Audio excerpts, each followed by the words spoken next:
मित्रों, हमारा देश भारत सदियों से अपने गौरवशाली इतिहास और अपनी अनूठी संस्कृति के लिए हमेशा प्रसिद्ध रहा है।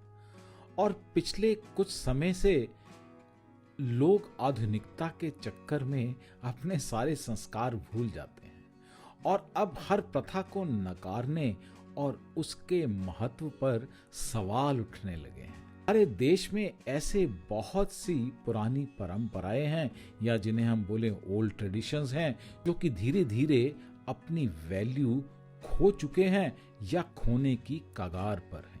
हालांकि इन ट्रेडिशंस के पीछे हमारे ऋषियों, मुनियों और आयुर्वेद का सदियों पुराना जांचा हुआ और परखा हुआ ज्ञान है, जो कि अब वैज्ञानिकों के द्वारा प्रूव भी किया जा चुका है। चलिए आज हम इस वीडियो में कुछ इसी तरह के ओल्ड ट्रेडिशंस के महत्व और उनके पीछे छुपे हुए साइंटिफिक रीजंस यानी कि वैज्ञानिक कारणों के बारे में कुछ गहराई में चर्चा करते हैं। तो वीडियो की शुरुआत करते हुए जानते हैं कि इन प्राचीन मान्यताओं के पीछे छुपा हुआ अद्भुत ज्ञान आखिर है क्या। हमारी लिस्ट में सबसे पहले नंबर पर स्थान मिला है माथे पर तिलक लगाने को। माथे पर चंदन या कुमकुम लगाने की प्रथा अब धीरे धीरे खत्म ही होती जा रही है। बीच में यानी कि भावों के बीच में एक महत्वपूर्ण नर्वस पॉइंट होता है, जिस पर चंदन का तिलक लगाने से हमारे शरीर की ऊर्जा की यानी कि एनर्जी की रक्षा होती है। अगर माथे पर कुमकुम का तिलक लगाया जाता है तो इस ऊर्जा की रक्षा के साथ ही ध्यान केंद्रित करने में भी बहुत सहायता मिलती है। आयुर्वेद के अनुसार माथे पर तिलक लगाने से इंट्यूशन पावर बढ़ती है, मन को स्थिर रखने में मदद मिलती है और अपने विचारों को केंद्रित करने की शक्ति भी मिलती है। यानी कि मेडिटेशन भी आप चाहते हैं करना, आप ध्यान भी लगाना चाहते हैं, तो उससे आपको इसकी बहुत मदद मिलेगी। लिस्ट पर नंबर 2 पर है सूर्य नमस्कार। सुबह जल्दी उठकर सूर्य की पहली किरण के साथ 7 तरह के योग आसनों को सूर्य नमस्कार कहा जाता है। इन आसनों को करने से शरीर स्वस्थ और बहुत ही लचीला यानी कि फ्लेक्सिबल बना रहता है और ये हमारे पूरे दिन के रूटीन को एक अच्छी शुरुआत भी देता है। ये शरीर के सभी दोष यानी कि वात, पित्त, कफ को भी संतुलित करता है और बॉडी के सभी ऊर्जा केंद्र, 7 चक्रों को भी सक्रिय करता है। शरीर के सभी अंगों को सूर्य नमस्कार से बहुत फायदा मिलता है। सूर्य नमस्कार से हमारे शरीर की ब्लड सर्कुलेशन में बहुत ही सुधार होता है। नंबर पर बात करते हैं चरण स्पर्श करने की। हमारे देश में हम अपनों से बड़ों से मिलते हुए उनके पांवों को छूते हैं, जिसे चरण स्पर्श करना भी कहते हैं। जब आप किसी के चरण स्पर्श करते हैं तो इसका मतलब है कि आप अपनी ईगो यानी कि अपने अहंकार को हटाकर ऐसा करते हैं और जब बदले में उनके मन में भी आपके लिए करुणा का भाव और पॉजिटिव विचार आते हैं तो दोनों लोगों के बीच में एक ऊर्जा का सर्किट बनता है, यानी कि an energy circuit is created between those two people, जिनसे दोनों व्यक्तियों के हृदय और मन आपस में जुड़ जाते हैं। लेकिन आजकल तो लोग बस दिखावे के लिए एक हाथ से ही पांव छूते हैं या झुकते तो जरूर हैं, लेकिन घुटनों से नीचे जाने में शायद कहीं ना कहीं शर्म महसूस करते हैं, जो कि बहुत गलत है। हमेशा चरण स्पर्श करने के लिए दोनों हाथों का प्रयोग करना चाहिए। चरण स्पर्श भी एक तरह का योगासन है, जिससे आप जब झुकते करते हैं तो आपके शरीर के सारे जॉइंट्स स्ट्रेच होते हैं, जिससे जॉइंट्स पेन में बहुत राहत मिलती है। बॉडी भी फ्लेक्सिबल बनती है। चरण स्पर्श के लिए झुकने से बॉडी का भी ब्लड सर्कुलेशन बेटर होता है, अच्छा होता है। ये जरूर करना चाहिए।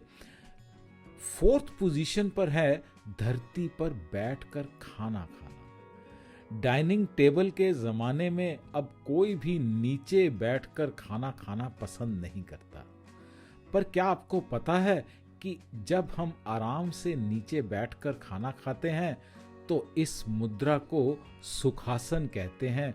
और सुखासन एक योग मुद्रा है, जिससे जब हम नीचे बैठकर खाना खाते हैं तो हमारे दिमाग के द्वारा पेट को डाइजेशन प्रोसेस को स्टार्ट करने का सिग्नल मिलता है। इसके अलावा इस मुद्रा में खाना खाने से शांति का भाव भी उत्पन्न होता है।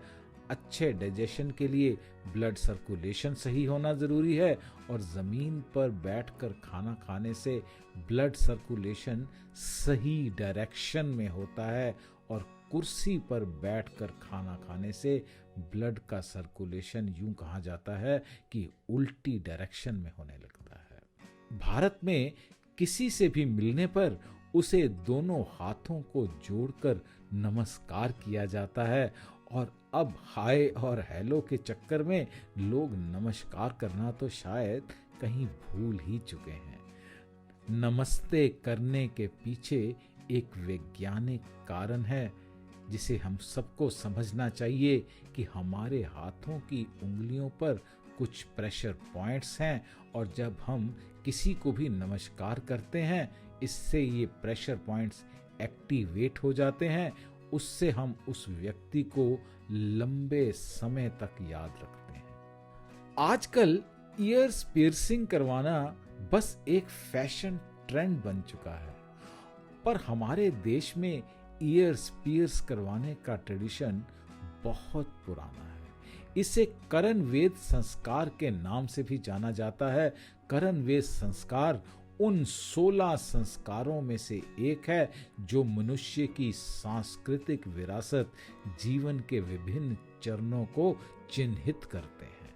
आयुर्वेद के अनुसार जहां पर ईयर्स पियर्स करवाए जाते हैं, वहां पर दो बहुत ही इंपॉर्टेंट एक्यूप्रेशर पॉइंट्स होते हैं। ईयर पियर्स करवाने से बुद्धि तीव्र होती है, सोचने की शक्ति, निर्णय लेने की क्षमता विकसित होती है। इसके अलावा मन गंभीर होता है, और ज्यादा बातें करने की बुरी आदत को भी कहीं ना कहीं कंट्रोल करने में काफी मदद मिलती है। दोस्तों, खाने में पहले स्पाइसी यानी कि तीखा खाना और बाद में मीठा खाने का रिवाज हमारे यहाँ सदियों से चला आ रहा है, और ऐसा इसलिए है क्योंकि पहले स्पाइसी खाना खाने से शरीर में डाइजेस्टिव जूसेस एक्टिवेट हो जाते हैं और पाचन क्रिया सही से चलती है। अगर आप शुरू में ही मीठा खा लेंगे तो ये डाइजेशन को स्लो कर देता है, इसलिए खाने में सबसे पहले तीखा और सबसे बाद में मीठा खाया जाता है। हिना यानी कि मेहंदी। मेहंदी हाथों और पैरों को सिर्फ सुंदर रंग ही नहीं देती, बल्कि आयुर्वेद में इसका बहुत महत्व है। इसके बहुत से औषधीय गुण हैं। इसकी तासीर ठंडी होती है, इसलिए अक्सर गर्मियों में ठंडक पाने के लिए हाथों और पैरों पर मेहंदी का लेप लगाया जाता है। मेहंदी शरीर को ठंडक देने के अलावा तनाव में कमी लाती है, और हाथों और पांव की जो नर्व एंडिंग्स होती हैं जिन पर मेहंदी लगाते हैं, उनसे तनाव में बहुत कमी महसूस करते हैं। दोस्तों, आयुर्वेद और भारतीय संस्कृति में हर कार्य के लिए एक सही समय निर्धारित किया गया है, और इसी वजह से हमेशा सुबह जल्दी उठने की सलाह दी जाती रही है। और आजकल के भागदौड़ के समय लोग रात को देर से सोते हैं, फिर सुबह देर से उठते हैं। इस वजह से बहुत बार तो उनका पूरा दिन खराब हो जाता है। सुबह 4 बजे के आसपास के समय को ब्रह्म मुहूर्त कहा जाता है और इस मुहूर्त में उठने के बहुत फायदे हैं। इस समय उठने से मन काफी शांत रहता है और आपको अपना दिन प्लान करके शुरुआत करने का काफी समय मिल जाता है। अब तो रिसर्च में भी ये साबित हो चुका है कि सुबह जल्दी उठने वाले लोगों के सफल होने के चांसेस ज्यादा होते हैं। आयुर्वेद के हिसाब से रोज सुबह जल्दी उठकर स्नान करना बहुत आवश्यक है और रोज स्नान करने से न कि सिर्फ शरीर साफ रहता है और साथ साथ शरीर का टेम्परेचर भी मेंटेन्ड रहता है। तो दोस्तों, हम पहुंच चुके हैं अपने लिस्ट की नंबर 10 पोजीशन पर, जहां हम ये जानेंगे कि आखिर पुरुषों के शिखा बांधने के पीछे का वैज्ञानिक कारण क्या है। सिर पर बहुत ही संवेदनशील स्थान होता है जिसे अधिपति मर्म कहा जाता है। यहाँ पर शरीर की सभी नर्व्स आकर मिलती हैं। पुरुषों के इस स्थान पर शिखा यानी कि चोटी बांधने से इन नर्व्स की सुरक्षा होती है। इसके अलावा यहाँ पर ब्रह्मरंध्र भी होता है जो कि योग में सबसे ऊंचा और 7वां चक्र होता है। ये ज्ञान का केंद्र होता है। इस केंद्र से एक सूक्ष्म एनर्जी यानी कि एक सूक्ष्म ऊर्जा निकलती है जिसे ओजस कहते हैं। शिखा इस स्थान की रक्षा के साथ साथ इस ऊर्जा की भी रक्षा करती है। तो दोस्तों, हमारी ये टॉप 10 ट्रेडिशंस और उनके पीछे छुपे हुए वैज्ञानिक कारणों वाली ये वीडियो को यहीं ख़त्म करते हैं। उम्मीद है कि आपको ये वीडियो अच्छी लगी होगी। आप इनमें से कौन से ट्रेडिशन को फॉलो करते हैं, हमें ये कमेंट कर कर ज़रूर बताइएगा। और अगर आपको ये वीडियो ज़रा सा भी पसंद आया हो तो वीडियो को लाइक करना, शेयर करना और चैनल को सब्सक्राइब करना ना भूलें। आपका एक लाइक हमारे मनोबल को बहुत बढ़ाता है और भी अच्छे वीडियो बनाने के लिए प्रेरित करता है। कमेंट में ज़रूर बताएं। तो मिलते हैं बहुत जल्दी एक नए और एक बेहतरीन वीडियो के साथ। तब तक के लिए नमस्कार और हरे कृष्णा।